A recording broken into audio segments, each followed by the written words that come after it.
नमस्कार प्रणाम। हमें राघवेंद्र स्वागत बा आपके इन खबर के भोजपुरी चैनल पे।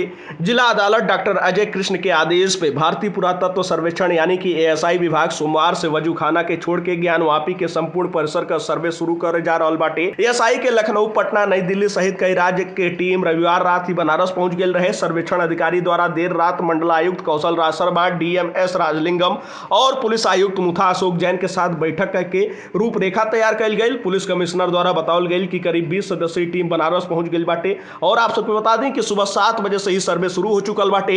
पहले चरण में ज्ञानवापी के राजस्व रिकॉर्ड के आधार पर सेटलमेंट प्लाट संख्या 9130 का मौका मुआयना कल जा रहा बाटे।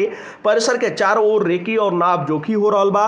मिट्टी के सैंपल लिहल जाई और एक बाद एएसआई के दिल्ली प्रभारी के नेतृत्व में टीम सर्वे करी। इससे पूर्व सुरक्षा के सभी बिंदु पर जांच के बाद जांच आगे बढ़ावल जाई। सर्वे के लेके विश्वनाथ मंदिर में आए जाए वाला श्रद्धालु के रूटीन में कोनो भी परिवर्तन नहीं खे। आप सबके बता दें कि उधर सुप्रीम कोर्ट में मुस्लिम पक्ष के प्रार्थना पत्र पर सुनवाई भी संभावित बाटे।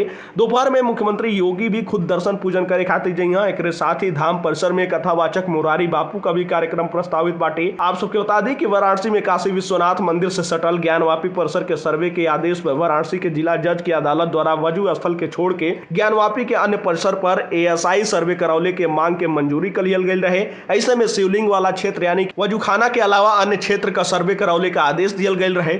जिला जज डॉक्टर अजय कृष्ण विश्वेश की अदालत द्वारा यह मामला पर 14 जुलाई के सुनवाई पूरा कई के आदेश सुरक्षित रख लियल गई। अदालत द्वारा एएसआई के निदेशक के सर्वेक्षण करे खातिर आदेशित करत हुए 4 अगस्त तक रिपोर्ट मांगल गई बाटे। 21 जुलाई के दियल गई आदेश में अदालत द्वारा कहल गई कि बिना कोनो क्षति पहुंचौले वैज्ञानिक तरीका से सर्वेक्षण करावे। अदालत द्वारा हिंदू पक्ष की दलील के मान लिहल गई, मुस्लिम पक्ष के आपत्ति के खारिज कर दियल गई। फिलहाल जानकारी में इतना ही। देश दुनिया से जुड़ल तमाम खबर देखे खातिर आप सब जुड़ल इन खबर भोजपुरी के साथ। तब तक खातिर नमस्कार।